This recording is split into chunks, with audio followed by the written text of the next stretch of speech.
terminée.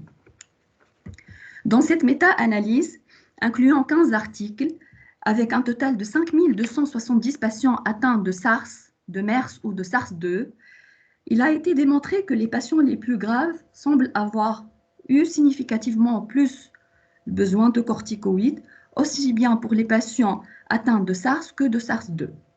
La mortalité et la durée d'hospitalisation étaient significativement plus importantes avec les corticoïdes, ce qui a amené les auteurs à conclure que les patients les plus graves auraient plus besoin de corticoïdes, mais cette méta-analyse a beaucoup de limites. Notamment, elle a inclus beaucoup d'études rétrospectives et pas d'essais cliniques randomisés. Les Chinois ont suivi l'OMS pour l'usage des corticoïdes. Les intensivistes européens, eux, ont suggéré d'éviter l'usage des corticoïdes chez les patients sous ventilation mécanique et sans SDRA, mais sont plutôt pour leur usage chez les patients ayant un SDRA. Les Américains, eux également, sont contre l'usage des corticoïdes chez les patients sous ventilation mécanique sans SDRA. Ils ne se prononcent pas pour ceux ayant un SDRA et autorisent l'usage de faibles doses de corticoïdes en cas de choc réfractaire. En Tunisie, selon le consensus d'experts établi par l'INA Santé, dont la mise à jour a été aujourd'hui publiée, les réanimateurs préconisent de n'utiliser les corticoïdes que dans les cas de patients sous ventilation mécanique avec SDRA, pas ceux qui ont juste une insuffisance respiratoire aiguë réfractaire, et ils préconisent d'utiliser des faibles doses et sur une petite période. En ce qui concerne la colchicine, l'inflammasome NLRP3 est un composant majeur dans le développement du SDRA. Il est activé par 3 protéines structurales virales.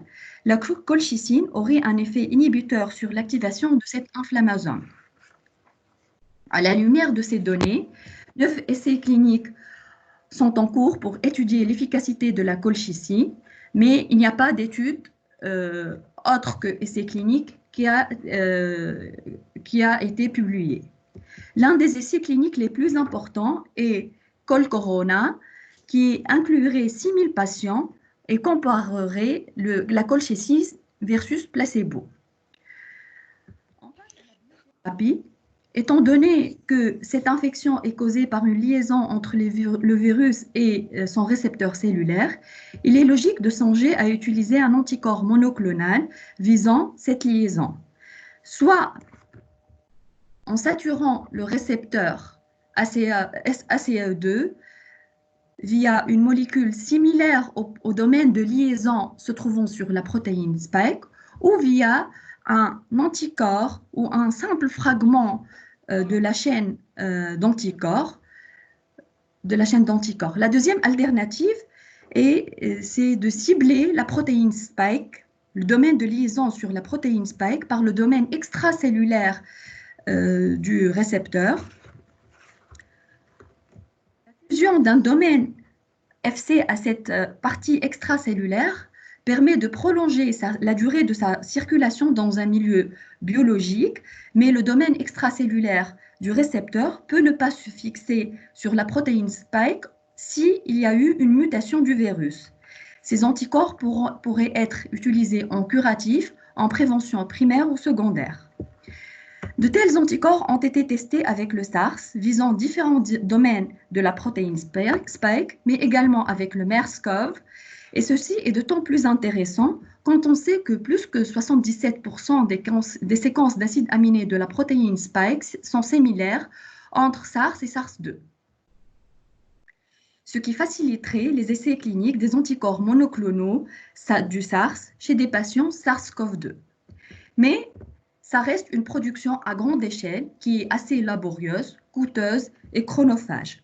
En plus, la multiplicité des potentiels domaines de liaison au niveau de la protéine spike pourrait limiter l'efficacité de l'administration d'un seul anticorps, et il semblerait plus judicieux d'administrer un cocktail d'anticorps anti différents domaines de liaison de la protéine spike. La méthode la plus rapide, la plus facile et la moins onéreuse permettant d'avoir de tels cocktails d'anticorps est de les chercher dans le plasma des patients convalescents. 47 essais cliniques ont été entamés dans ce sens, aucun n'est encore terminé. Ce traitement a été essayé et a démontré son efficacité avec d'autres coronavirus, à savoir le MERS et le SARS.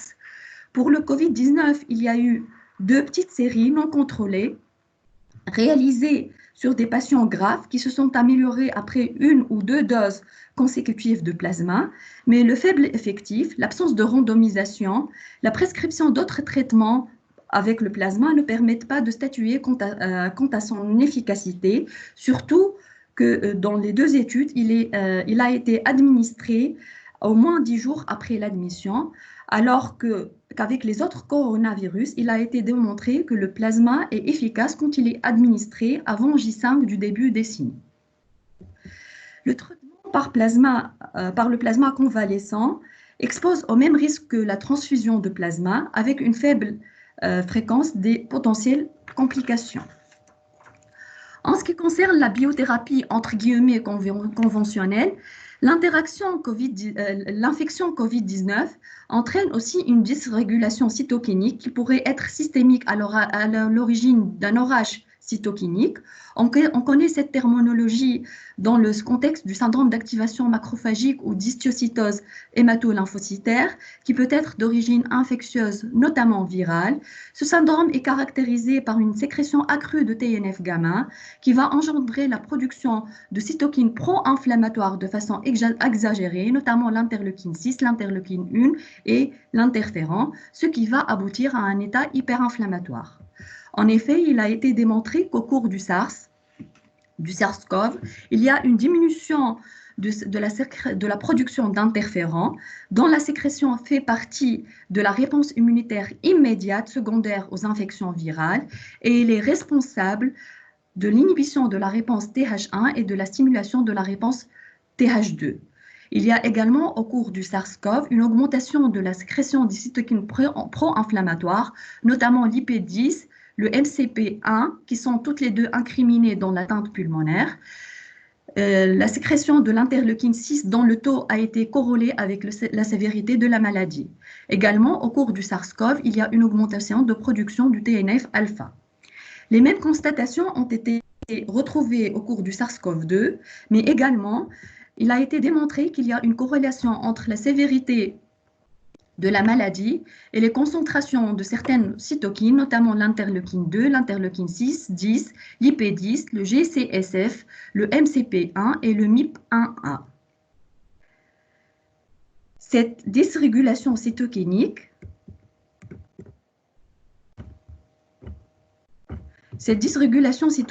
serait plutôt à l'origine du syndrome de déférence respiratoire aiguë, mais également de la myocardite qui peut être fatale. Ainsi, on trouve plusieurs potentiels cibles thérapeutiques grâce au tocilizumab, à l'anakinra, aux inhibiteurs de JAK et l'interféron. On commence par l'anti-interleukine 6 ou tocilizumab. L'interleukine 6 aurait un rôle important dans l'installation de l'inflammation pulmonaire et du syndrome du SDRA. Il a été démontré dans cette étude que le tocilizumab réduit la mortalité en cas de forme sévère de COVID-19. Cette étude a inclus 21 patients, dont certains ont été également traités par de méthylprédnisolone, et il a été démontré qu'il y avait une disparition rapide de la fièvre chez tous les patients, une amélioration de tous les signes, y compris respiratoires, et après 14 jours, 20 patients ont pu rentrer chez eux et un patient est sorti de la réanimation et les auteurs n'ont rapporté aucun effet indésirable. Depuis cette étude, 32 essais cliniques ont vu le jour et aucun n'est encore au stade de publication des résultats. En ce qui concerne l'anti-interleukine 1 ou anakinra, l'effet de l'anakinra est bien connu au cours du traitement du syndrome d'activation macrophagique et sur cette base, 12 essais cliniques ont été entamés dans l'indication COVID-19. Pour l'interféron, il a été démontré in vitro qu'au cours du MERS, du SARS et du SARS-CoV-2, l'interféron a une activité, il y a une activité antivirale de l'interféron alpha-2A, alpha-2B, bêta-1A et bêta-1B. Mais cependant, in vivo, l'interféron n'avait pas d'influence sur la mortalité ni sur la virémie au cours du MERS-CoV. Les résultats de 38 essais cliniques entamés permettront de conclure. Pour les recommandations, à part les recommandations des intensivistes européens contre l'utilisation du tocilizumab et de l'interféron, aucune recommandation ne se prononce pour ces molécules. Pour les inhibiteurs JAK2, étant donné le rôle important de la réponse TH17 dans l'entretien de la tempête cytokinique, ce travail s'est proposé d'étudier l'effet de l'administration du fédratinib, qui est un inhibiteur de JAK2 permettant de rompre le cercle vicieux, orage cytokinique, réponse TH17. Cette molécule a permis de réduire la production des cytokines de la réponse de TH17 sur des modèles murins. Actuellement, il y a 6 essais cliniques en cours pour étudier l'effet des inhibiteurs JAK2. Je vais ajouter un petit mot pour les immunoglobulines intraveineuses. Devant l'état hyperinflammatoire, le recours aux immunoglobulines intraveineuses semble logique, surtout que l'infection Covid-19 pourrait s'associer aux antiphospholipides et dans certaines formes, elle rappellerait même un syndrome catastrophique des antiphospholipides. Les immunoglobulines permettraient de capturer le complément activé, d'inhiber la différenciation et l'activation des lymphocytes B et T, de bloquer les fragments FC des récepteurs et de neutraliser aussi bien les cytokines que les anticorps. Ces deux derniers effets sembleraient être bénéfiques chez les patients Covid-19 et pour cette raison que 14 essais cliniques ont été entamés. Dans cette étude rapportant l'efficacité des immunoglobulines intraveineuses chez 3 patients ayant une atteinte respiratoire sévère, les auteurs ont retrouvé une amélioration scanographique importante après administration des immunoglobulines intraveineuses. Dans cette deuxième étude rétrospective portant sur 85 patients ayant des formes sévères de Covid-19, dont à peu près 50% sont décédés par défaillance respiratoire, 20% sont décédés par un état de choc septique et 16% par défaillance multiviscérale. Les auteurs ont eu recours aux immunoglobulines dans à peu près 50% des cas. Ceci a mis en doute l'efficacité des immunoglobulines dans les formes sévères par les auteurs. Alors, en conclusion, la molécule qui semble la plus prometteuse actuellement est l'hydroxychloroquine. Les corticoïdes peut-être dans les formes sévères. Toutes les biothérapies sembleraient être une bonne alternative, mais vu leur coût, les résultats des essais cliniques s'imposent. Les anticorps spécifiques et surtout le plasma convalescent semblent également être une bonne alternative. Wait and see, en attendant les résultats des différents essais cliniques qui permettraient d'évaluer aussi bien l'efficacité que la tolérance de ces molécules. Merci. Merci Fatma pour cette excellente mise au point qui suscitera certainement pas mal de remarques et d'interrogations, entre autres en raison des contradictions des essais thérapeutiques et des résultats obtenus pour certaines molécules. On verra, comme tu l'as dit, avec le recul ultérieurement, ce que ça va donner. Je pense que de toutes les façons, on sera amené à cohabiter pendant quelques temps avec cette infection. Donc, l'arsenal thérapeutique devrait être une alternative assez intéressante à creuser. Alors, nous laisserons les questions à la fin. Donc, tu vas rester avec nous, bien sûr. Et j'ai le plaisir d'inviter professeur Bouslema Kamel, professeur en médecine interne et chef de service de médecine interne à l'hôpital Montjislim Al-Marsa. Professeur Bouslema qui a beaucoup travaillé sur la maladie veineuse thromboembolique et qui nous fera profiter de son expertise concernant les manifestations thromboemboliques du Covid-19. Alors, si vous Slema, merci de partager votre écran et à vous la parole.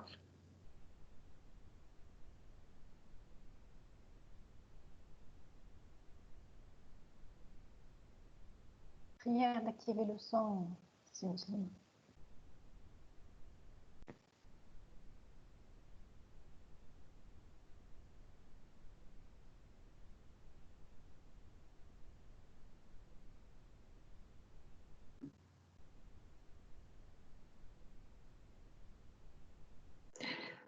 Si Bouslem, on n'a pas votre micro. Si vous pouvez ouvrir votre micro, vous Slema, Là, c'est bon? Là, c'est bon, très bien. Très bien. Donc, juste, Excellent. si vous pouvez passer en diaporama. Est-ce que vous avez l'image? Oui, on a l'image et si vous pouvez passer en diaporama, ça serait plus lisible. Je suis en diaporama. Je ne sais pas ce que vous voyez. Mais, je suis en diaporama. Je vais essayer de... ماكش en diaporama سي بوسليمة راهو. Il faut cliquer en bas sur le mode de diaporama. Voilà. Et là? Normalement, voilà. Oui. Très bien. Je peux commencer, Madame la modératrice? Si on arrive à voir votre diaporama, oui. Pour l'instant, on a un écran, votre écran, mais pas en diaporama. Je ne sais pas ce qui se passe. Alors... Belek, tu as une idée? Il faut juste passer en mode diaporama sur la présentation, si vous savez. Et là? Voilà, il faut cliquer sur le bouton. Là, est-ce que vous avez l'image? On a l'image, tout à fait. C'est bon? Oui, on a l'image, mais juste pas en diaporama.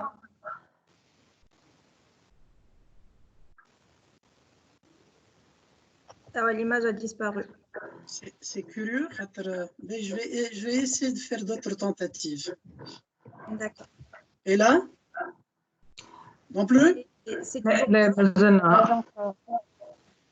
peut-être si vous pouvez agrandir un peu. Quand je suis en mode diaporama, je l'ai sur l'écran. Je vais essayer de faire d'autres tentatives. Bizarre. Mais je partage. En partager. Je clique sur la présentation. Je passe au mode diaporama. Non plus? Non. Le diaporama ne passe pas là. Comment on fait alors? Il faut appuyer sur partager, c'est Bouslema. Mais c'est partagé, voilà le problème. Partager, mais ماهوش حاططها diaporama. Il faut ouvrir Alors, normalement, je suis en train de faire... Si Bouslema, انت تشوف فيها diapo كاملة, vous êtes en mode diaporama على l'ordinateur بتاعك. أنا نشوفها كاملة هذيك mais الفايدة فيكم نشوفوه écran احنا avec les diapos à côté, on dirait لا أنا نحط c'est quand même curieux. لوطا بوسليمة لوطا نحط ديابوراما. هاي نشوفوا فيك قاعد تنزل عليها راه نشوف فيك قاعد تنزل عليها وي. Je suis en mode diaporama. Si Bouslema, s'il vous plaît, avant de télécharger. Non, essayez de cliquer sur diaporama. Ouvrir en diaporama. كيفاش؟ Si Bouslema, essayez de cliquer sur diaporama qu'il est four. شوف الفوق فما accueil, بعدها insertion, بعدها création, بعدها animation, بعدها diaporama. Essayez de cliquer sur diaporama. Une seconde, خلينا نرجع أنا لل...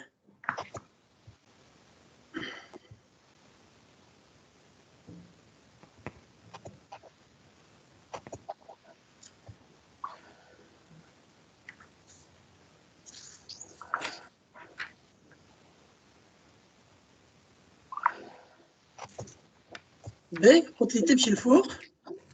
Voilà, femme accueil, insertion. Ah, d'accord. فما diaporama. Ensuite, Donc, clique عليه. j'ai cliqué à diaporama ensuite. D'accord. Donc, hop, à partir du début. Est-ce que ça marche? Non. Je l'ai.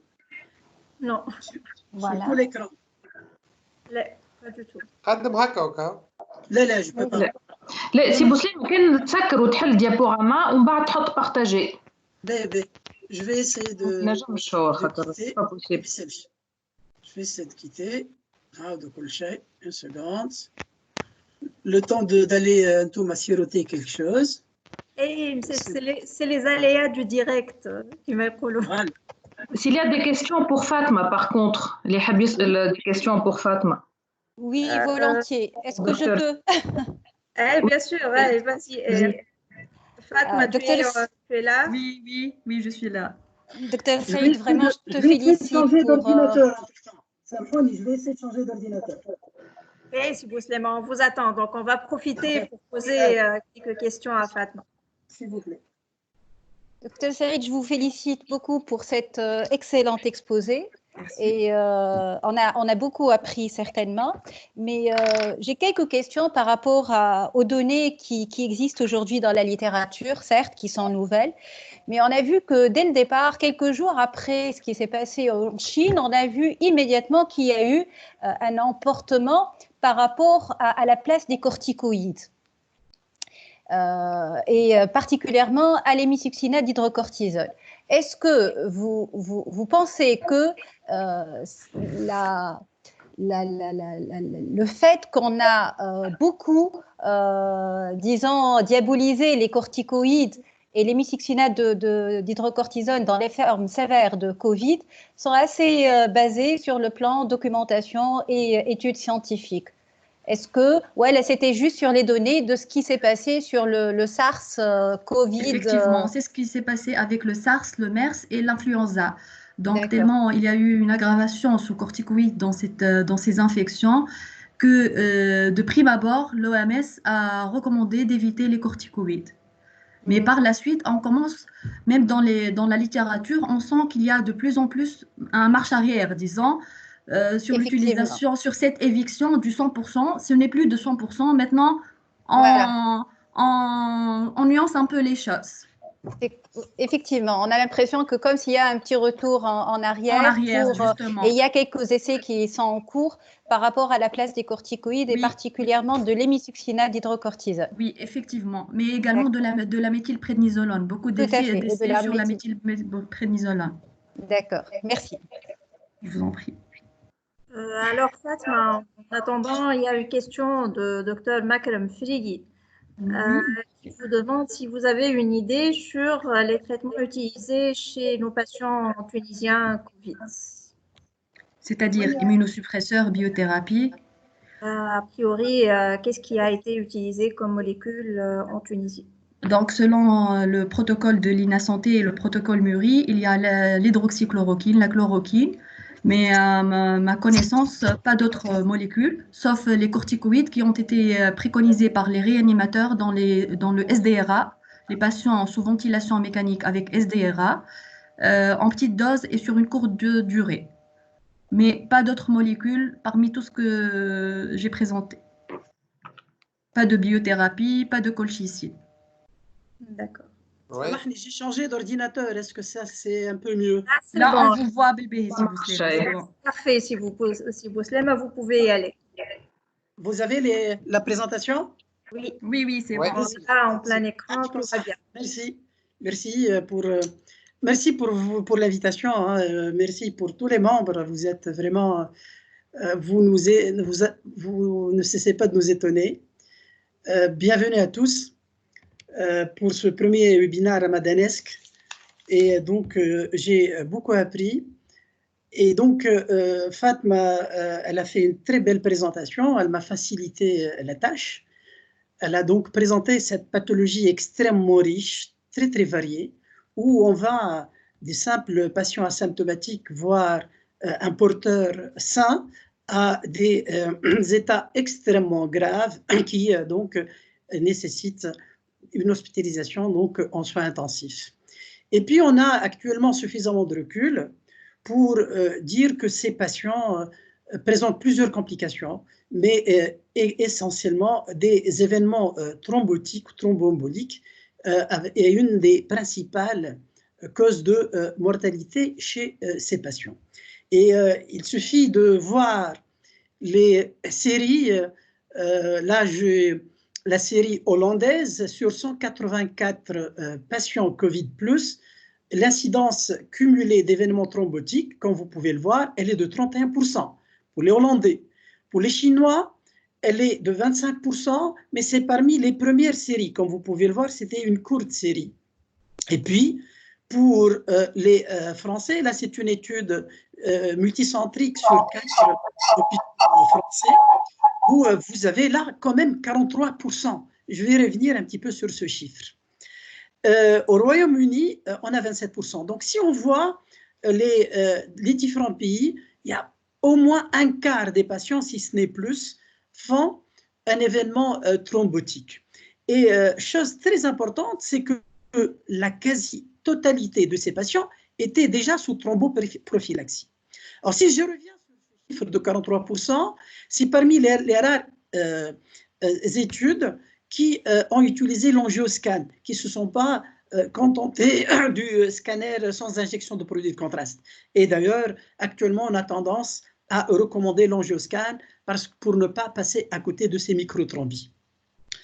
Quand on voit la série italienne, ça rejoint un petit peu les mêmes chiffres, puisque sur un collectif de 362 patients, on voit qu'il y a à peu près 17% d'événements thrombotiques chez des patients hospitalisés en réanimation.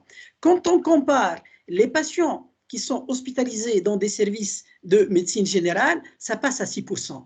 Donc, on voit très bien que c'est surtout les malades graves hospitalisés en réanimation qui font le plus des complications thrombotiques. Donc, là, on peut se dire, rien d'étonnant, puisque c'est souvent ces patients qui payent le plus lourd tribut en matière de complications thrombotiques. Est-ce qu'il y a réellement un surrisque avec le Covid-19? Là, la réponse est apportée par cette étude faite par une équipe lilloise. C'est une étude qui avait pour objectif de comparer la prévalence de l'embolie pulmonaire dans un service de réanimation et avec donc la même période avec des patients en réanimation qui sont plus ou moins appareillés avec l'âge, le genre.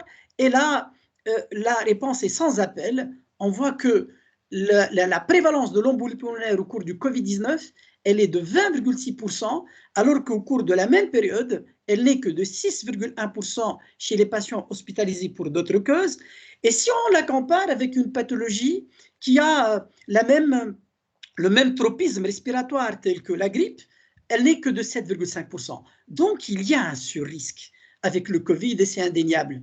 Et là, je reviens donc sur cette étude où un collectif de 150 patients qui avaient tous hospitalisés pour une pneumonie Covid+, c'est surtout des hommes, l'âge médian des 63 ans, et on voit cette série française multicentrique, ce chiffre 43% de complications thrombotiques. C'est important de voir que c'est surtout des embolies pulmonaires. C'est quand même 25 sur 64. Mais on a également des thromboses veineuses des membres inférieurs, on a des AVC ischémiques, on a des ischémies des membres inférieurs, on a des ischémies mésentériques, mais surtout, il faut remarquer les thromboses au niveau donc, des cathéters et les thromboses au niveau des filtres, notamment pour l'épuration extra-rénale chez les patients dialysés, et surtout les thromboses chez les patients qui sont sous ECMO, et on va revenir sur ça.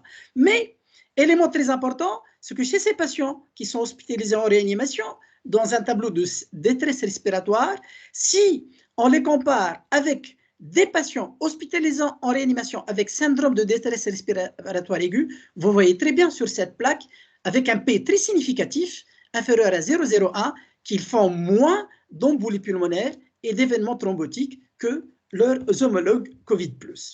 Et donc, finalement, je ne vais pas vous faire l'injure de rappeler les facteurs de risque de maladie veineuse thromboembolique, mais c'est juste pour vous dire que le Covid-19 entre par la grande porte dans les facteurs de risque de la maladie veineuse thromboembolique. Je dirais que c'est prévisible et je ne suis pas du tout étonné. Pourquoi? Parce que si on se réfère au score de Padoue, qui, je rappelle, c'est un score prédictif de maladie veineuse thromboembolique chez des patients hospitalisés en milieu de médecine. Et le score est considéré élevé quand il est supérieur à 4. Alors, si on prend un patient qui Covid+, chez lui, en ambulatoire, c'est-à-dire il est confiné, donc mobilité réduite, et il a une infection aiguë, il a déjà un score 4. Donc, on part déjà de base avec un score de 4. Si en plus, ce patient, à part la mobilité, et il est âgé de 70 ans, et il a un surpoids, eh ben, on passe à 6.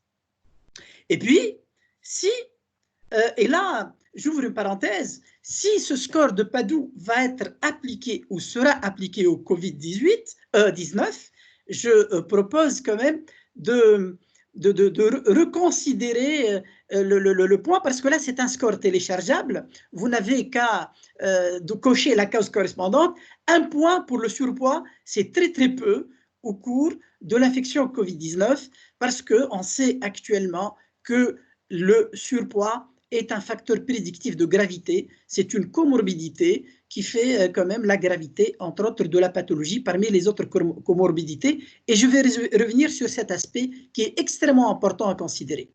Donc, si je continue avec mon score, si ce patient est, donc, il était à 6, et si on sait très bien, et Fatma l'a bien rappelé, que ces patients présentent des anomalies de la coagulation. Alors, si je clique sur anomalie de la coagulation, on passe déjà un score à 9. Et ça, c'est quand même, ça explique le sur-risque au cours de cette pathologie. Et les anomalies de la coagulation sont extrêmement riches et variées, comme on va le voir sur ces plaques. Là, c'est une étude qui, sous presse, qui a étudié un petit peu les paramètres de la coagulation chez les patients hospitalisés pour Covid-19, et on voit qu'il y a un syndrome inflammatoire accru, comme en témoigne cette augmentation de fibrinogène, il y a un allongement du temps de prothrombine, il y a une thrombopénie qui est inconstante, mais surtout des dédimères très, très, très élevés. Et quand on voit de plus près cette étude publiée dans Lancet, qui a donc évalué les facteurs de risque de mortalité chez les patients adultes, on voit que les dédimères, non seulement ils sont élevés, mais c'est un facteur prédictif de mortalité. Parce que vous pouvez voir sur cette plaque, la courbe en rouge, c'est les patients décédés, et la courbe en bleu, c'est les survivants. Et là, vous voyez quand même une différence significative entre les taux de dédimères qui n'arrêtent pas de grimper au cours de l'évolution des patients qui sont malheureusement décédés, alors qu'il a tendance à la baisse ou stable chez les patients qui ont survécu. Et donc, les mêmes données sont retrouvées dans cette étude qui est chinoise, qui a porté sur un collectif de 183 patients. L'âge moyen était de 54 ans. On a déploré dans cette série 11% de mortalité. Et quand on voit les paramètres de la coagulation, là aussi, vous essayez de voir la colonne du P et vous voyez que la comparaison entre les patients décédés et les patients qui ont survécu est quand même indéniable, aussi bien pour le TP que pour les taux de dédimère et pour les produits de la dégradation de la fibrine. Les dédimères, c'est surtout de la fibrine. Les produits de la dégradation de la fibrine, c'est la fibrine, c'est des fibrogènes, c'est un fourre-tout. Donc, c'est beaucoup plus sensible avec les dédimères, mais tous les paramètres font état quand même d'un état de procoagulant. Et là aussi, je reviens sur le caractère pronostique, où on voit que si on compare la courbe verte des patients qui sont décédés et les patients survivants, on voit que les courbes déjà s'écartent dès la première semaine. Et puis, c'est surtout avec la deuxième semaine, et c'est classique de voir les patients qui s'aggravent dans un deuxième temps. Et là, c'est une augmentation des dédimères à partir du 7e jour ou donc de la deuxième semaine.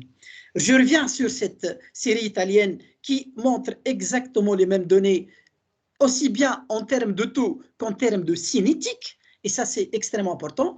Donc, comme facteur diagnostic et pronostic et prédictif de mauvais pronostic, non seulement il y a le taux des dimères, mais également la cinétique des dimères.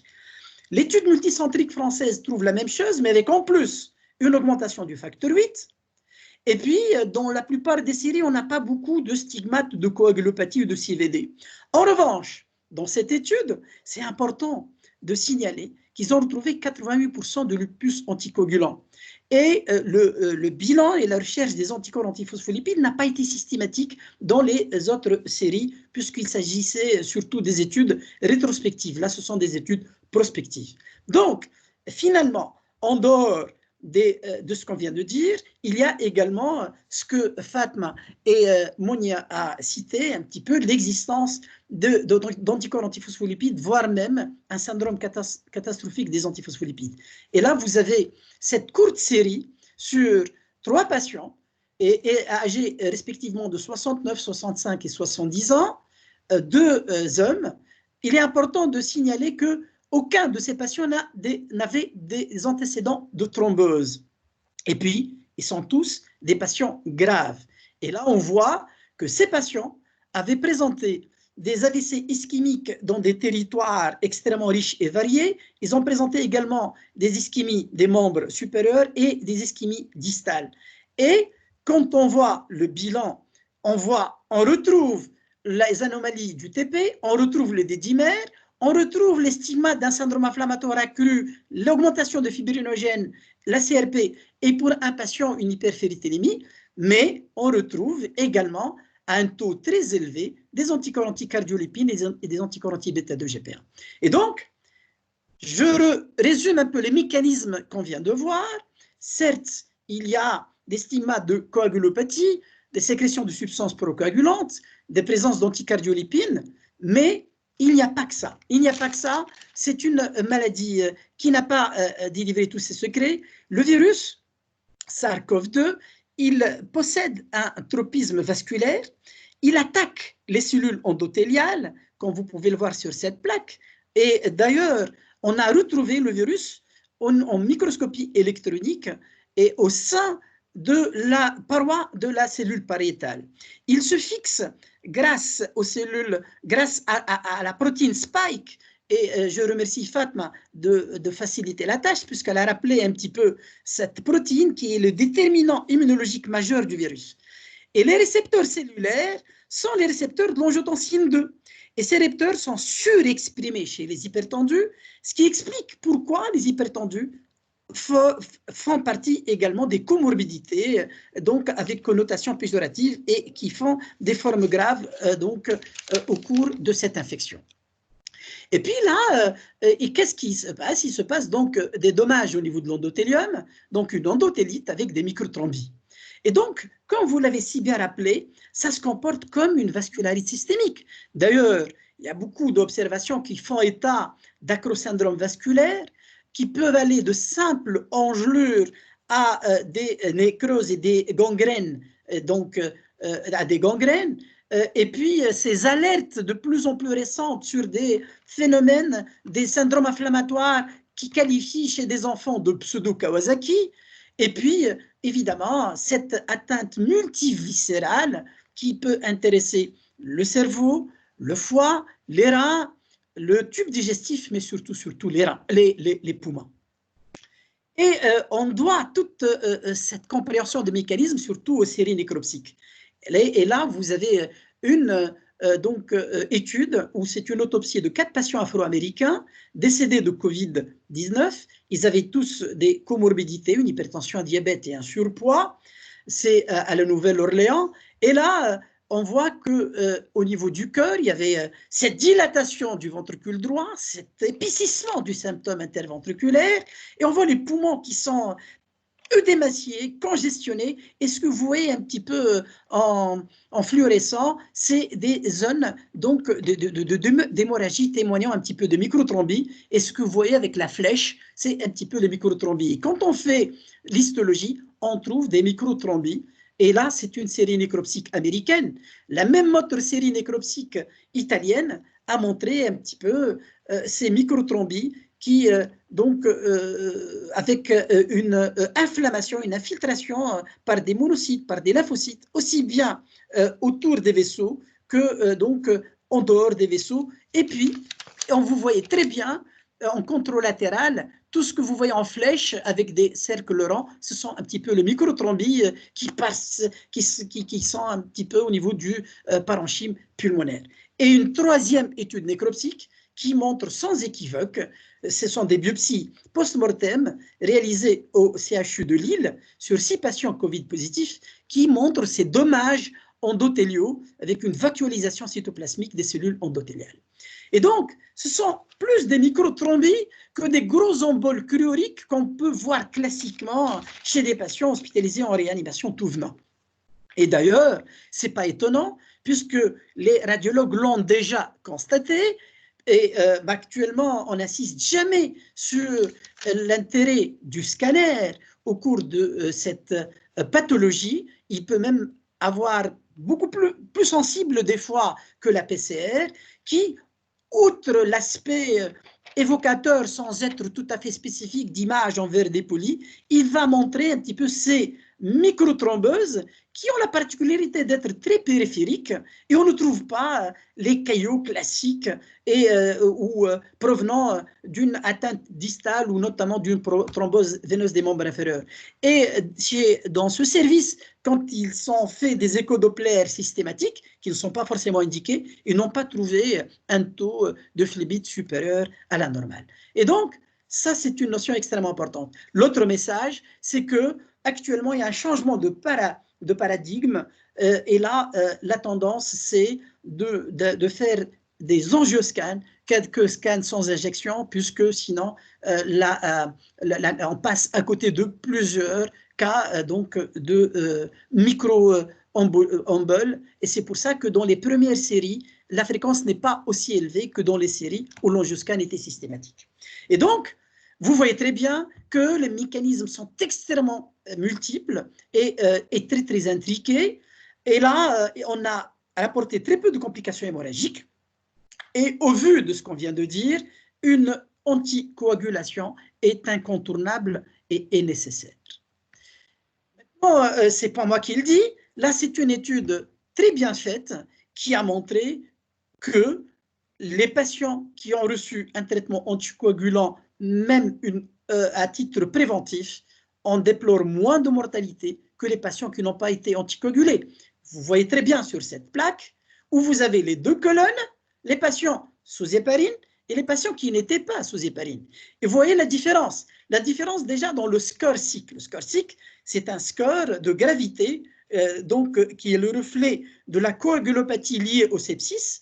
Et on estime que c'est grave quand le score est supérieur à 4. Il y a moins de patients qui ont un score supérieur à 4 quand ils sont sous traitement anticoagulant que les patients qui n'ont pas été anticoagulés. Et vous voyez également le taux de dédimère est différent. Il est beaucoup plus élevé chez les patients qui n'avaient pas reçu de traitement. Maintenant, il faut un traitement. Je pense que j'ai fait un plaidoyer suffisant pour dire que le traitement anticoagulant est incontournable. Comment on va le prescrire? Là, je pense que j'ai mis recommandations, mais il s'agit plus de propositions que de recommandations parce qu'il n'y a pas quand même assez de recul pour pouvoir éditer des recommandations avec un niveau de preuve très, très élevé. Et donc, là aussi, on assiste à une profusion de recommandations. Vous avez des recommandations chinoises. Là, ce sont des experts qui se sont réunis pour faire des recommandations, qu'ils ont l'aval de ces sociétés savantes, notamment la Société européenne de cardiologie, et non des moindres, et qui ont l'aval également de la Société européenne de médecine vasculaire. Et puis, qu'est-ce qu'on voit autour un petit peu de toutes ces recommandations? C'est qu'on a schématiquement quatre cas de figure. On a les patients qui sont confinés, comme nous actuellement à la maison. On est confinés, on est, Dieu merci, Covid négatif, mais évidemment, on peut déjà, le confinement est un stigmate donc de sédentarité. Et puis, on a les patients Covid positifs, mais qui sont symptomatiques et qui sont confinés à la maison, qui ne sont pas hospitalisés.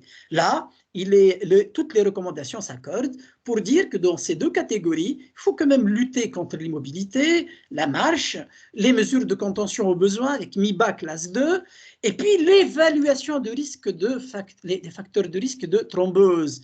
Et là, évidemment, on peut être amené à proposer des héparines à bois moléculaire. Là, c'est une décision qui doit être prise au cas par cas. Et si je me réfère aux propositions de la Société française de médecine vasculaire, et là, ils disent que confinement plus infection, si on a un de ces facteurs, notamment le surpoids, un âge supérieur à 70 ans, un cancer au cours de traitement, des antécédents personnels de thrombose ou une chirurgie majeure de moins de 3 mois, un traitement par HBPM préventif est tout à fait indiqué. Et donc, ces mêmes recommandations, ils ne recommandent pas de doser ou de voir en ambulatoire la cinétique des dédimères, ni de faire des échodoppler systématiques à titre de dépistage.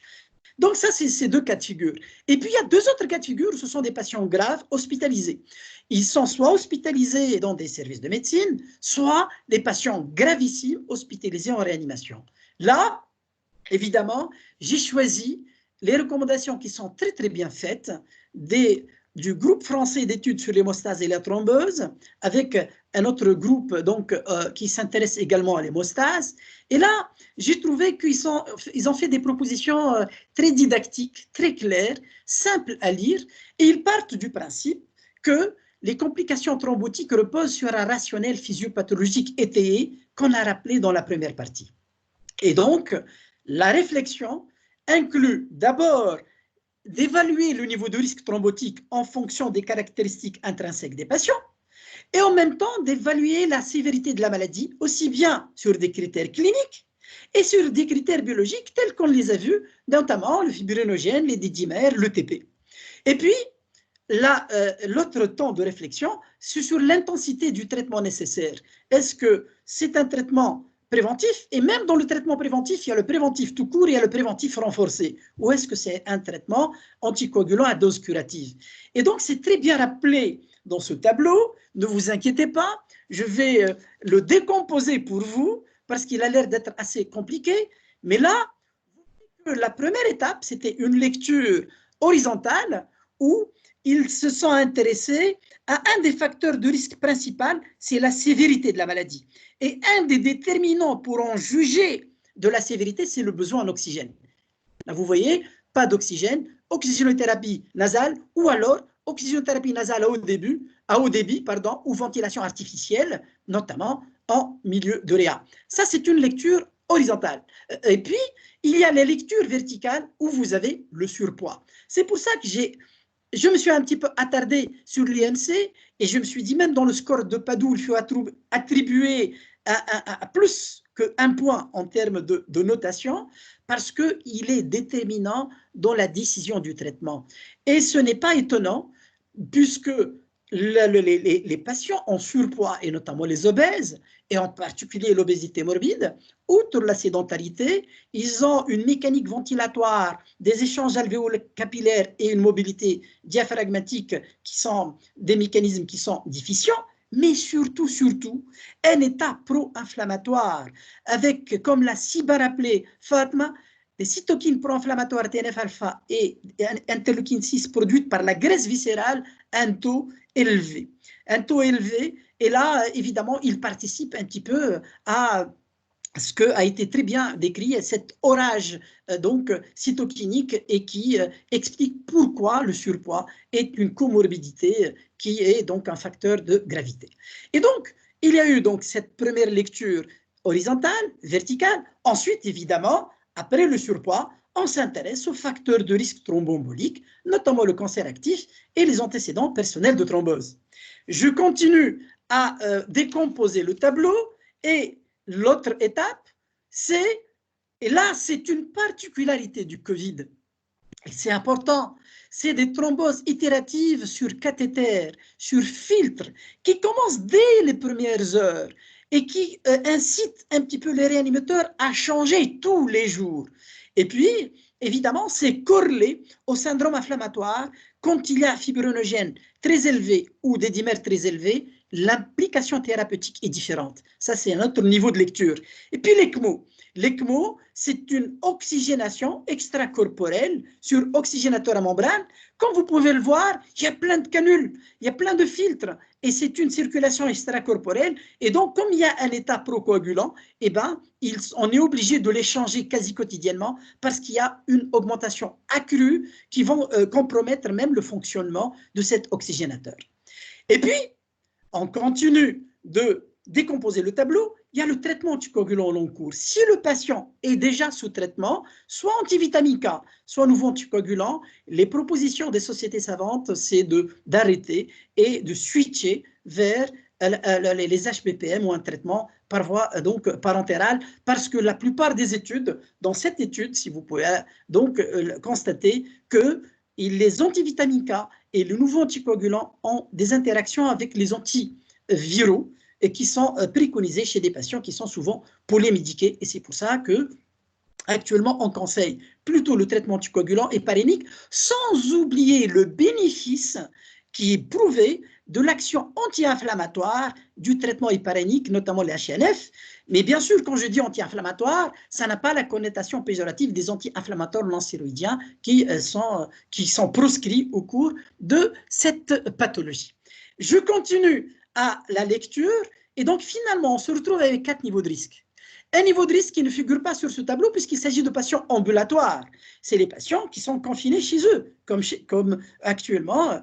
Donc, ça, c'est les recommandations de ces deux sociétés savantes ne se sont intéressées qu'aux patients hospitalisés. Et vous avez donc chez ces patients le risque intermédiaire.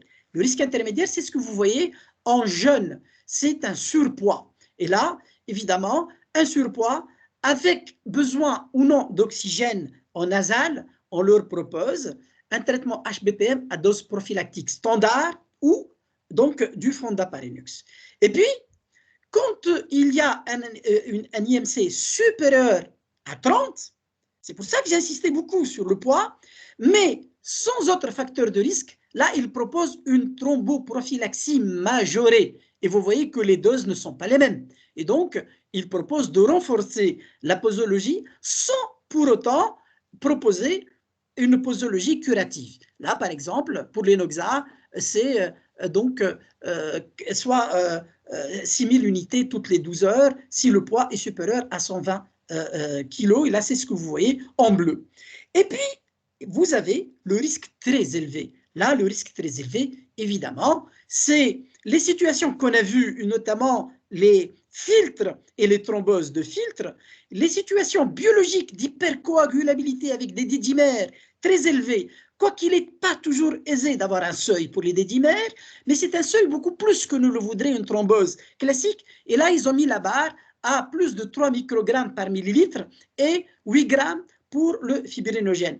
Et je ne sais pas si vous voyez sur cette plaque, il y a une petite encoche, là, qui, donc, là, je la montre avec la flèche. Là, c'est une encoche qui montre qu'un IMC supérieur à 30, mais avec un facteur de risque, c'est-à-dire notamment un cancer actif ou des antécédents. Là, évidemment, ça rejoint le risque très élevé et évidemment, là, on leur propose un traitement HBPM à dose curative. Et donc, je continue à décomposer le tableau que j'ai trouvé très intéressant et là, pour voir maintenant la surveillance du traitement. La surveillance du traitement a un double objectif. D'abord, surveiller le taux de fibrinogène et des dédimères, puisque j'ai expliqué au début qu'il n'y a pas que le taux en valeur absolue, il y a la cinétique.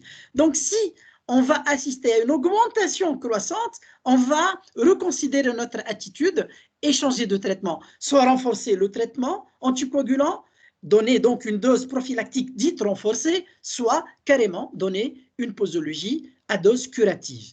Et donc, ensuite, l'autre objectif, c'est de vérifier l'innocuité et la sécurité du traitement. Très important. C'est des patients très graves et évidemment, ils ne sont pas à l'abri du risque hémorragique. Et donc, donner une héparine à pompe nucléaire sur ce terrain, il est souhaitable de disposer de l'activité anti-10A à faire toutes les 48 heures et toutes les fois qu'on change de posologie. là, pour se mettre à l'abri des complications hémorragiques, puisqu'on a décrit plein, notamment d'hémorragie intra-alvéolaire, mais là, c'est surtout iatrogène. Et puis le taux de plaquettes, là, l'intérêt est au moins double pour le taux de plaquettes, parce que, rappelez-vous, ce sont des patients qui ont un syndrome inflammatoire accru. Et donc, ils ont une activation plaquettaire et ils ont également une augmentation donc, d'une protéine, et donc de protéines qui peut donc expliquer une augmentation beaucoup plus importante de survenue de risque d'une thrombopénie induite par l'héparine. Et en même temps, surveiller les plaquettes parce que ces patients, ils peuvent faire également un tableau de CVD, et là c'est la baisse bien sûr des plaquettes, mais également l'allongement du temps de prothrombine. Et puis vous voyez sur cette dernière plaque où les objectifs en matière d'activité anti-10A diffèrent selon ce qu'on souhaite. Est-ce que c'est donc des patients à risque élevé ou à risque très élevé? Et donc je conclus par dire que finalement, le SARS-CoV-2 est un accélère de tout, et même des thromboses. Et évidemment, il y a plein de questions non résolues. On n'a pas des propositions nettes sur grossesse et Covid. On a le problème de problématique du traitement anticoagulant chez l'enfant. Là aussi, on ne le maîtrise pas. Il y a la place de la thrombonyse chez les patients qui s'aggravent, qui est proposée par certains auteurs. Je ne demande pas de le faire, mais c'est quand même à réfléchir. Et puis, comme l'a si bien rappelé Fatma, puisqu'on parle de maladies systémiques, de vascularite, il y a la place de thérapeutique associée, notamment pour le bénéfice pour la thrombose. Et donc, vous voyez qu'il y a plein de questions qui demeurent sans réponse, ce qui promet d'autres conférences, mais c'est des conférences que je souhaite en plénière et pas en anaérobie stricte. Et merci pour votre attention. Merci, Sidi Bouslem, pour cette excellente présentation, comme d'habitude, et qui illustre la complexité aussi bien de la pathologie en elle-même, mais aussi de la prise en charge thérapeutique. Comme vous venez de le dire, il y a tellement de recommandations qu'on a l'impression de s'y perdre un peu dans tout cet amalgame, mais bon, a priori, on verra plus clair dans quelques mois, Inch'Allah. Alors, nous ouvrons le débat, si vous voulez, avec les questions aussi bien écrites que les collègues qui veulent intervenir oralement. Vous êtes les bienvenus. Vous pouvez y aller. Est-ce que les plaques étaient visibles? Parce que là, je ne voyais qu'une partie de... C'est bon, il n'y a pas eu de gag en matière de... C'est bon, il n'y a pas eu de problème. Il y avait juste un petit rectangle en bas, gris, je ne savais pas c'est quoi. Je n'ai pas compris c'est quoi. C'est le coin. Mais bon. Il y a une question de Dr Frigui Makram. Je la transcris telle qu'elle. On a entendu parler de ces complications thromboemboliques du Covid quand le virus a attaqué l'Occident. Les Chinois n'ont pas décrit ces complications quand l'épidémie était chez eux. Ils en parlent maintenant, mais en retard. Que pensez-vous, c'est Bouslema, les Chinois ont-ils caché ces complications au monde, ces complications qui tuent les malades Covid? Voilà. Quand on voit de près les publications, on voit dans la méthodologie que pour les publications chinoises, que c'est des patients de 2019. Mais la publication, c'est mois de mars, c'est mois d'avril. Donc, c'est surtout donc, dans l'urgence, ils avaient quand même d'autres soucis, mais ce sont des séries rétrospectives où finalement, ils ont également profité un petit peu des avancées dans d'autres pays. Et donc, c'est pour ça que même en matière de prévalence, quand j'ai mis la plaque qui compare les différents taux, les Chinois avaient le taux le plus bas, mais dans les séries dites relativement anciennes, c'est-à-dire qui datent de fin 2019 et janvier et février. Mais actuellement, avec justement la réalisation quasi systématique de l'angioscan, on a quand même des... et puis, il faut quand même insister sur la difficulté diagnostique. C'est souvent des patients extrêmement lourds à déplacer et sont souvent traités par excès. On n'a pas toujours la possibilité de faire le diagnostic pour plusieurs raisons. Le nombre des patients, la disponibilité et la difficulté de transport. Donc, quand je dis... mais la seule étude prospective, multicentrique, qui a été faite de façon, c'est la série française où 4... Il y avait un rectangle en bas. C'est là où on a quand même déploré... Il y avait un rectangle en bas. Pardon? Je ne sais pas, il y a une interférence quelque part, mais ce n'est pas une question. Ça marche, Nassi Bouslema, vous pouvez continuer. Non, c'est bon. Est-ce que j'ai répondu à votre question? Donc, finalement, c'est fréquent dans toutes les séries.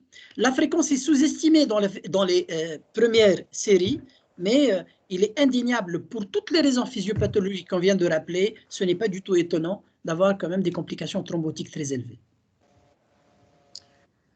Alors, si Bouslem, Melek vous demande s'il est indiqué de suivre le taux des dédimères pour arrêter l'anticoagulation préventive. C'est difficile. C'est l'indication du suivi de taux dédimères exclusivement chez les patients hospitalisés et pas les patients ambulatoires, premièrement.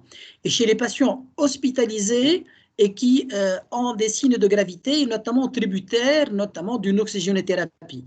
Autrement, on n'a pas besoin. Mais c'est une indication. C'est une indication puisqu'on a vu que déjà, dans les recommandations, la réflexion sur la posologie dépend de plusieurs facteurs cliniques, mais également biologiques. Et dans les biologiques, on a les fibrinogènes avec quand même le seuil à 8 grammes et on a les dédimères. Donc, il est évident qu'il ne faut pas s'intéresser uniquement au taux en valeur absolue, mais également à la cinétique. Et les recommandations, c'est toutes les 48 heures. D'ailleurs, c'est très difficile de préciser une durée de traitement. Ça va être a priori au cas par cas et en fonction des facteurs de risque. Pas uniquement... Là, je suis en train de parler du traitement chez les malades hospitalisés. Mais chez les malades qui ont la chance de passer le cap, là, il est évident qu'on rejoint les autres recommandations, c'est-à-dire, comme il s'agit d'une localisation pulmonaire, les dédimères.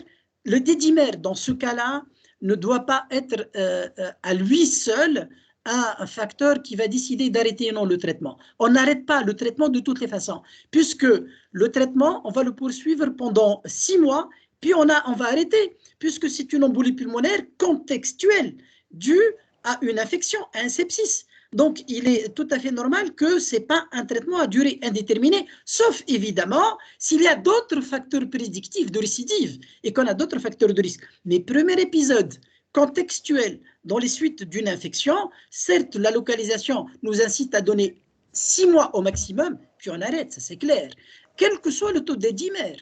Et donc, aucun intérêt à continuer à surveiller les dédimères à distance. C'est uniquement quand le malade est hospitalisé. À distance, dans tous les cas de figure, on sera amené à arrêter puisqu'il est considéré comme une embolie pulmonaire contextuelle. D'accord. Alors, Cyrine vous demande, si Bouslem, s'il y a une indication à faire un bilan étiologique chez les patients en Covid-19 qui font des thromboses avec peu de facteurs de risque thrombotiques. Honnêtement, la logique dit que quand est-ce qu'on fait un bilan étiologique? C'est dans les thromboses veineuses d'allure primitive, c'est des thromboses veineuses dites idiopathiques, entre guillemets. Là, on a vu qu'il y a une constellation de... C'est-à-dire qu'à la limite, on se pose la question chez les patients qui n'en font pas de thrombose plus que des patients qui font des thromboses. Tellement le risque est très, très élevé. Donc, c'est là aussi, ça rejoint exactement la même approche. C'est une thrombose contextuelle dans un état pratiquement où il y a beaucoup de facteurs qui expliquent un petit peu les thromboses. Donc, il ne me semble pas pertinent de faire un bilan étiologique. D'accord. Alors, je vois qui est parmi nous et qui voudrait probablement intervenir. Par contre, on ne t'entend pas. Et si tu peux ouvrir ton micro. Monia, je peux poser une question? Oui, juste après, Dr. Schliff, vous pouvez intervenir. Si Bouslema, Oui. vraiment, je vous félicite, comme d'habitude. C'est une excellente présentation où vous avez vraiment fait le tour sur quelque chose d'inédit, quelque chose de nouveau qu'on ne s'explique pas. Mais on bouge avec le monde, au fait, et on essaye de mettre aussi nos propres hypothèses éthio-pathogéniques par rapport à ce qui se passe. Alors, nous le savons tous, c'est une maladie thrombosante, mais qui est aussi thrombosante versant veineux, mais aussi versant artériel. Et c'est ce qui fait plus ou moins la difficulté de trouver un mécanisme éthiopathogénique commun à cette coagulopathie. Est-ce que par le biais de présence d'anticorps antiphospholipides dosables ou encore difficiles à doser? Est-ce que par le biais d'un mécanisme dirigé contre l'endothélium vasculaire lui-même, qu'il soit artériel ou veineux? Ça reste des questions et on sait tous que tout le monde s'active. Est-ce que dans cette coagulopathie, il y a aussi un mécanisme de thrombophilie avec la présence d'anticorps peut-être dirigés contre les inhibiteurs de la coagulation eux-mêmes, et peut-être qu'on a une petite expérience à Charnicole concernant une patiente qui est décédée par Covid et chez qui on a découvert un déficit important en antithrombie. Et d'ailleurs qu'on va essayer d'étudier de plus près. Alors aujourd'hui, je pose la question, si on a une pathologie qui se rapproche sur le plan complication à un syndrome des antiphospholipides ou à un CAPS, sans peut-être qu'il y ait vraiment l'étiquette immunologique via anticardiolipine ou anti-bêta-2 GPA. On sait tous qu'aujourd'hui, plusieurs équipes sont en train de travailler sur ces dosages. Par ce mécanisme, je dirais SAP-like ou CAPS-like, à votre avis, est-ce que la prophylaxie par l'aspirine, par l'acide acétylsalicylique pour les patients, je dirais bien Covid positif, encore asymptomatiques, peut trouver une place dans la prévention, comme ce qu'on fait chez des lupiques qui portent des anticardiolipines positifs avant de faire des complications thrombosantes. Alors, je sais qu'aujourd'hui, il y a 2 essais cliniques qui sont en cours, en Sénégal, je crois, et un autre, j'ai oublié dans quel pays, qui sont enfin en train de faire des essais par rapport à l'aspirine et dans la prophylaxie chez les patients, je dis bien Covid positif, sans encore avoir présenté de manifestations thrombosantes. Où là, c'est bien sûr l'anticoagulation. Voilà. Votre avis en tant qu'expert de thrombose. J'avoue que là, vous avez tout résumé. C'est une maladie multifactorielle, multigénique. C'est la conjugaison et la constellation de plusieurs facteurs de risque thrombogène qui expliquent un petit peu ce polymorphisme et cette atteinte mixte, aussi bien veineuse qu'artérielle, plus la vascularite, plus la dysfonction endothéliale. Certains même proposent des traitements comme on le propose toutes les fois qu'il y a une dysfonction endothéliale, comme les patients qui… donc, il y a même l'incontournable statine qui est même proposé dans certains papiers. Maintenant, pour parler de traitement antiagrégant, moi, je pense que c'est quand même pas une pathologie, c'est 2 semaines à passer pratiquement. Ça passe ou ça casse. Donc, est-ce que vraiment un traitement antiagrégant dans une pathologie infectieuse aussi courte et explosive va avoir un bénéfice? Ça m'étonnerait parce qu'il n'aura pas de bénéfice pour les patients non graves. Parce que de toute façon, ça ne lui fera pas de mal aux doses antiagrégantes. Mais pour les patients graves, c'est vraiment le traitement anticoagulant qui fait un petit peu un consensus et pas n'importe lequel, c'est les traitements héparéniques. Donc, moi, je pense que dans ce contexte, je ne pense pas qu'un traitement antiagrégant puisse… Parce qu'un patient grave, on ne peut pas se permettre le luxe de faire des petites bricoles. Et un patient qui n'est pas grave, il n'en a pas besoin. Donc, c'est vrai qu'actuellement, on essaie d'essayer plein de choses. Et vous savez qu'en médecine, la multiplicité des moyens traduit leur inefficacité ou leurs limites. Donc, chacun essaie un petit peu de voir. Et puis, une vérité aujourd'hui, une contre-vérité demain. On a dit au début, attention aux USC, aux ARA2. Maintenant, quand on parle de dysfonction endothéliale, on dit qu'il vaut mieux donner un ARA2. Et un des traitements qui a été cité par Fatma, le même jour, on a une publication qui dit qu'il marche, l'autre qui dit qu'il ne marche pas. Donc, même les publications, il faut être très, très prudent. Parce que si on veut avoir un bon dossier, c'est aujourd'hui. Il n'y a plus de comité de lecture.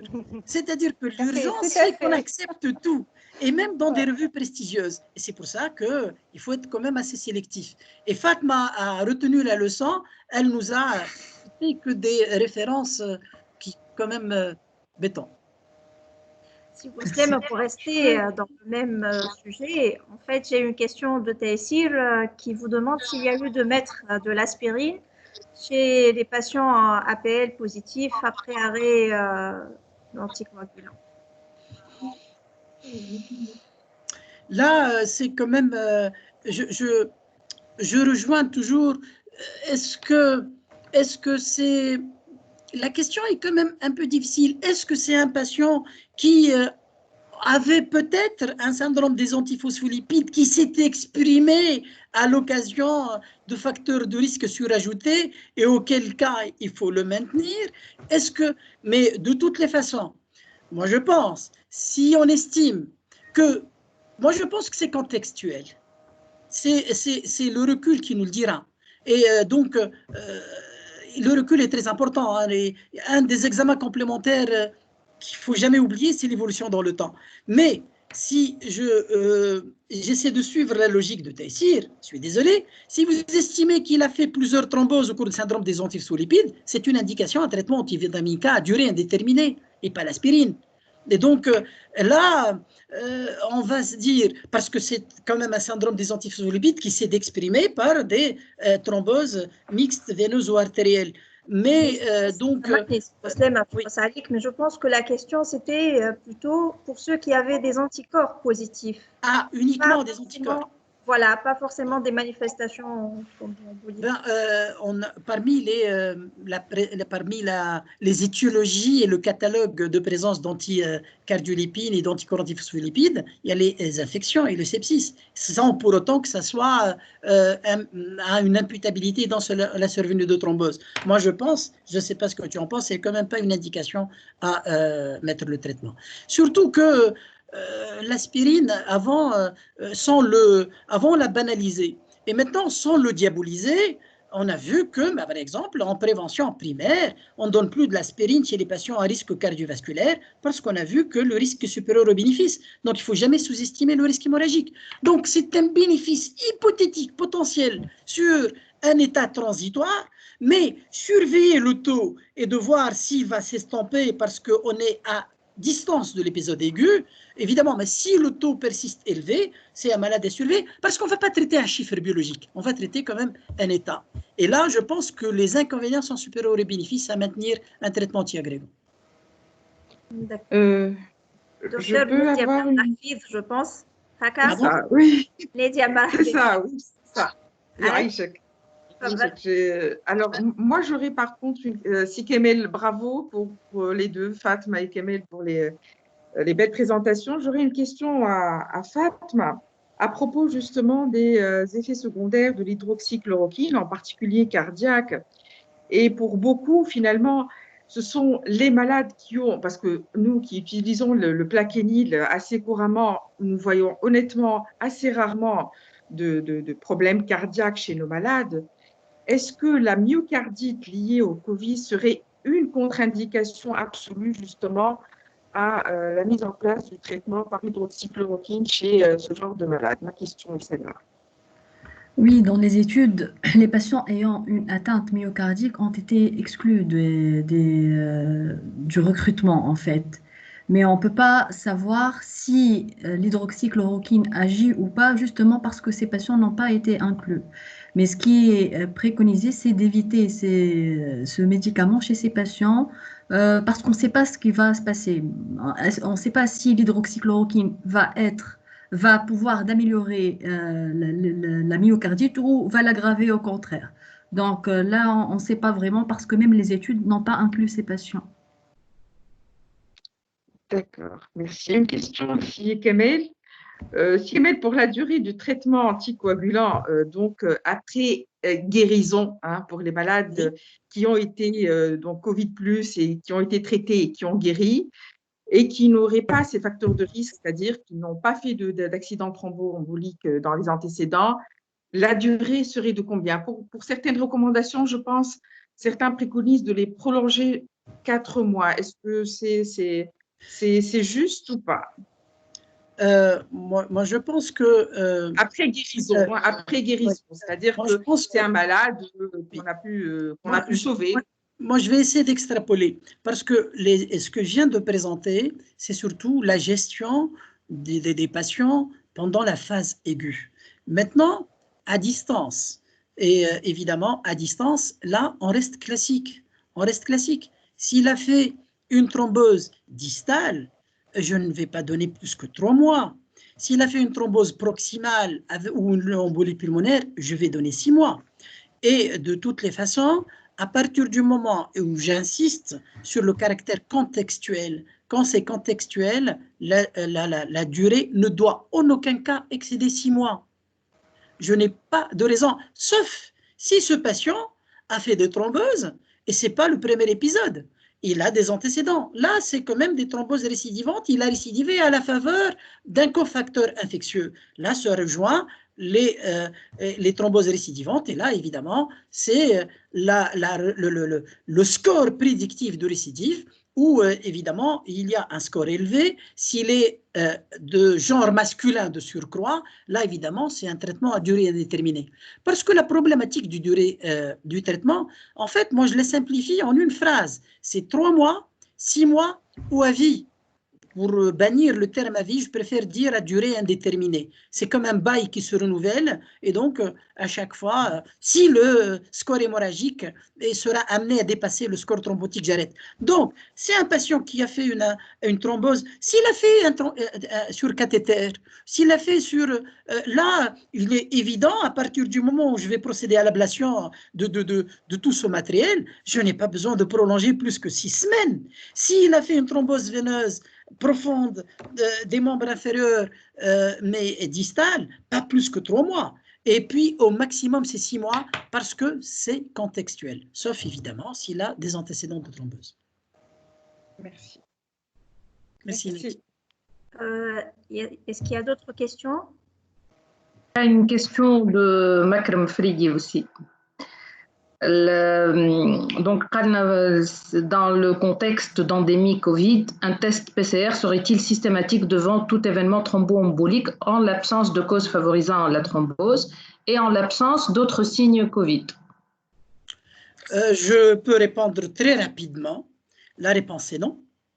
Pour la simple et unique raison, comme on vient de le voir, les patients qui thrombosent, c'est surtout les patients graves. Et les recommandations de la Société française de médecine vasculaire ne recommandent pas du tout de faire le dépistage systématique, ni dans le sens un patient qui fait une phlébite en cherche le Covid, ni dans le sens où l'inverse, un Covid, on va chercher systématiquement avec l'écho-Doppler, parce que en fait, actuellement, on assiste à une surconsommation qui n'est pas dictée par la science, mais parce qu'on ne connaît pas le statut du patient. On va le tripoter, on va lui faire des examens. On aimerait bien être rassuré en se disant que ce patient… Parce que maintenant, on a tendance à tout mettre sur le compte du Covid. Et vous voyez très bien qu'on a plein de patients Covid négatifs qui ont un parcours de combattant pour pouvoir accéder à une consultation à cause un petit peu de cette hantise. Donc, on lui attribue plein de choses. Et donc, si maintenant, récemment, il y a une patiente qui a des lombalgies, tout simplement, elle a fait un lumbago, et elle a fait pratiquement un parcours de combattant, et il a fallu qu'elle fasse son test pour qu'elle puisse accéder à une consultation. Donc, la réponse des sociétés savantes, c'est non, puisque, comme on a vu, cette sécrétion de substances procoagulantes survient surtout chez des patients graves. Et on a vu que les patients qui sont ambulatoires, ils ont le même risque que d'autres avec un surrisque puisqu'il y a le sepsis, puis il y a le confinement, mais un confinement n'est pas forcément un signe synonyme d'alitement. Hein, il faut quand même bouger. Et donc, moi, la réponse est non. Parce que sinon, on sera amené à faire un examen devant n'importe quel signe. Donc, certes, ce n'est pas inutile de le faire chez les personnels soignants, généraliser le PCR pour aider à la politique de déconfinement. Donc, ça, c'est un autre objectif. Mais pour répondre à ta question, je dirais plutôt non. D'accord. J'ai une autre question de Dr Abdelrazek Yahya. Chez des patients diabétiques hypertendus Covid-19 à haut risque de faire une cardiopathie ischémique ou connu coronarien, peut-on prescrire du pidogrel et de l'aspirine?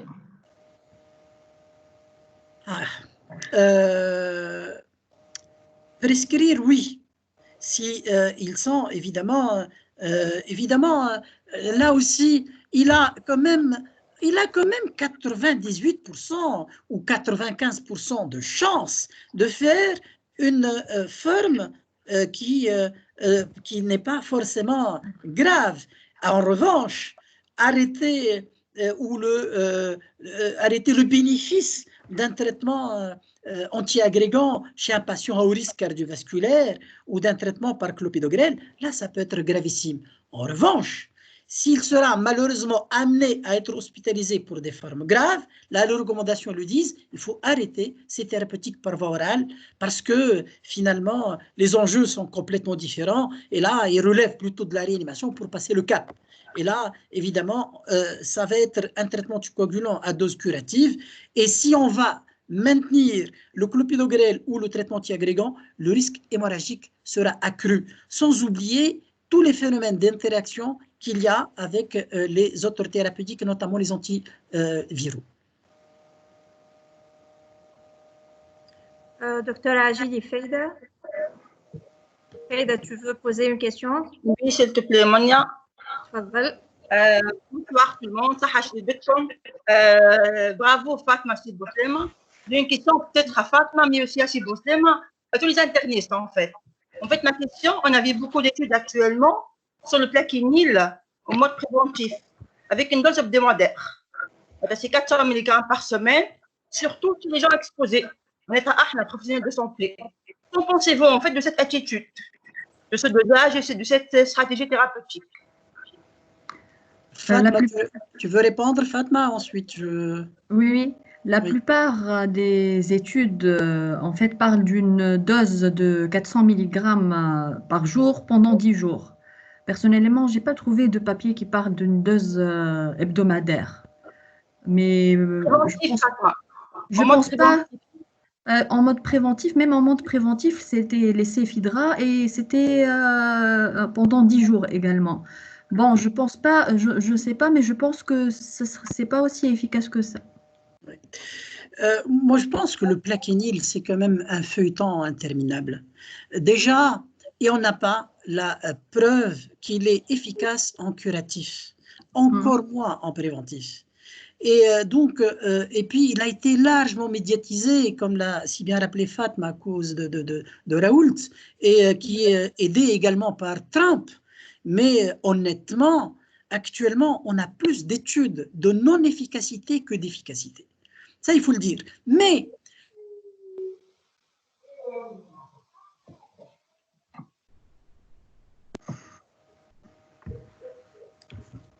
Si Bouslema, on vous entend. Mais ça a coupé, oui. Donc, honnêtement, moi, j'émets quand même des réserves quant à le proposer en préventif. Parce que, pour moi, le bénéfice du plaquenil, il reste hypothétique, premièrement. Deuxièmement, parce que quelque part, on se dit, si jamais on a démontré après plusieurs semaines qu'il est efficace, qu'est-ce qu'on va répondre aux patients qu'on a privés? Et donc, ça fait ce qu'on appelle une perte de chance, même un peu sur le plan médico-légal. L'autre bénéfice, c'est qu'il y a le côté placebo qu'il ne faut jamais négliger, parce que c'est quand même dur de dire aux patients, dans l'état actuel de nos connaissances, on n'a rien à vous proposer. J'espère que vous allez faire partie des 98% qui vont en échapper, mais vous pouvez être dans les 2% de mortalité ou 5% ou 10% selon les séries. Mais si en revanche, on lui dit, oui, mais on a quand même quelque chose à vous proposer, c'est un petit peu le côté placebo. Donc, la problématique du plaquenil est loin d'être résolue en curatif, déjà, mais en préventif. Il y a des soubresauts, mais aucune étude vraiment qui est concluante, ça c'est indéniable. Et le plaquenil en hebdomadaire, je n'ai pas lu ça, honnêtement. D'ailleurs, pour rebondir sur ce qu'a dit Dr Bouslema, quand je voulais montrer le mécanisme d'action du plaquenil, c'est lorsqu'il y a le virus dans la cellule. Donc, il faut qu'il agisse sur l'autolysosome, sur la MAP kinase, à plusieurs niveaux, mais il faut déjà que la chloroquine soit, le virus soit déjà dans la cellule pour pouvoir agir. Donc, je ne pense pas qu'en préventif, il peut faire grand-chose. Ok, merci. Merci. Est-ce qu'il y a d'autres questions? Imem Boukris, je ne sais pas si tu veux intervenir, voilà, si je lis ta question. Ok, Madame Khamfir, je remercie professeur Bouslema et Dr Fatma Saïd pour la qualité de ces présentations. Fatma Saïd avait répondu pour la question donc, par écrit, mais c'est pas grave, je pense qu'il faudrait peut-être débattre avec les autres la question, ou plutôt la polémique des effets indésirables de l'hydroxychloroquine, comme l'avait entre autres évoqué Dr Abdelhafif, le CG. Moi, par exemple, je ne demande pratiquement jamais de CG pour mes patients asymptomatiques parce qu'ils sont uniquement sous plaquenil. Donc, je ne sais pas, c'est une histoire de dose. Les gens sont peureux avec l'hydroxychloroquine. Je ne sais pas d'où est-ce que moi, personnellement, je suis vraiment surprise par cette peur, phobie avec l'hydroxychloroquine. En fait, ça s'explique par le fait que les doses sont beaucoup plus importantes déjà. Ce ne sont pas les mêmes doses. Et puis par le risque potentiel de myocardite du fait de l'infection Covid elle-même. Donc, c'est pour ça qu'il faut faire très attention avec l'hydroxychloroquine, je pense. Et par l'association avec l'azithromycine, oui, où on a, bien sûr. Et évidemment, je rejoins ce qu'a dit Fatma, mais là aussi, il est possible que, disons, en médecine, on trouve que ce qu'on cherche. Et il est possible que chez nos patients, on ne s'est pas attardé sur des petites palpitations ou des trucs un petit peu transitoires, mais si on on fait systématiquement, on trouvera peut-être d'autres anomalies qui passent inaperçues. Donc, mais là, évidemment, ce n'est pas les mêmes posologies, premièrement. Deuxièmement, c'est un terrain à risque. Et deuxièmement, c'est un petit peu le risque de l'association avec l'azithromycine, voire même des torsades de pointe et des morts subites. Ok, mais alors, et dans ce cas, peut-être qu'il faut l'azithromycine, oui, puisqu'elle est indiquée dans le cas de ces infections, mais peut-être qu'il faut aussi attirer l'attention sur les autres interactions médicamenteuses, donc avec l'hydroxychloroquine, notamment certains antidépresseurs qui peuvent donner des arythmies, des troubles du rythme, de la conduction, certains antiarythmiques aussi, tels que la flécaïne par exemple. Peut-être ça serait plutôt dangereux dans ces cas uniquement donc, de prescrire l'hydroxychloroquine pour la prévention ou même pour le traitement. Bien sûr, c'est évident. Alors, est-ce qu'il y a d'autres questions? Tant que مش بعد السحور مش مشكل. Bon, Walid Sahri déjà. Alors, s'il n'y a pas d'autres questions, je pense qu'on va clore ce premier webinaire. Je tiens à remercier énormément Dr Fatma Saïd et Dr Bouslema Kamel d'avoir tenté cette première expérience avec nous. Je pense que ça s'est bien passé, ça nous donne envie. Une belle expérience. Tout à fait. Moi, je tiens à remercier également tous les participants qui ont eu le courage de rester parmi nous jusqu'à 23 heures. Oui, exactement. Et on va vous envoyer... C'est une soirée ramadaniste quand même. C'est une soirée ramadaniste quand même. Tout à fait. On va vous envoyer un sondage pour vous demander votre avis, entre autres pour l'horaire de ces webinaires. Inch'Allah, si tout va bien, on va continuer à faire probablement une séance par semaine. Donc, on vous donne un peu le choix de l'horaire qui convient le mieux. Et si vous avez des propositions aussi, n'hésitez pas. On est très ouvert, comme vous le savez. Alors, ça a été un plaisir de partager cette expérience avec vous. J'espère qu'on va se voir bientôt dans de très bonnes conditions et qu'on sera tous en bonne santé. On se voit en direct, pas par Internet. Mais en attendant que les choses aillent mieux, Inch'Allah, on continue à se voir de temps en temps comme ça sur ces plateformes qui nous facilitent un peu le contact et qui nous facilitent les échanges. Merci beaucoup à tous les intervenants. Merci à tous ceux qui ont assisté. Merci à ceux qui ont fait un travail en aval dans les coulisses pendant pas mal de temps, qui ont sacrifié de leur temps. Entre autres, je remercie Melek et Khawla qui ont fait un travail colossal à travers les mails pour satisfaire un peu tout le monde. Et j'espère vous revoir prochainement dans une autre séance de webinaire de la STMI. Bonne soirée à tous.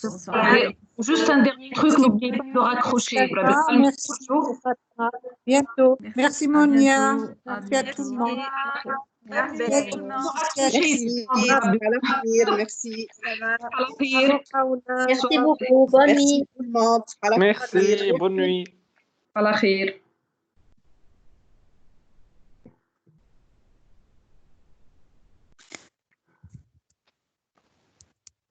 Ceux qui sont encore là, vous devez raccrocher par le truc rouge.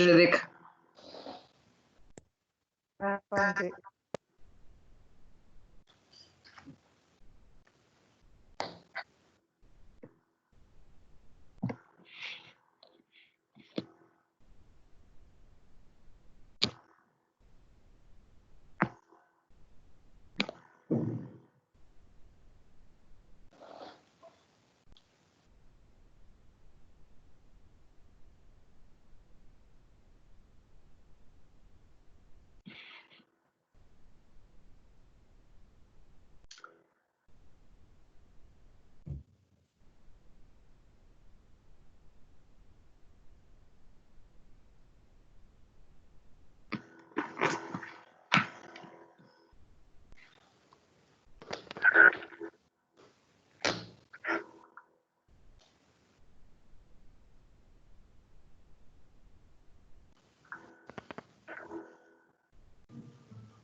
Docteur Benfraj, tu es là? Fatma?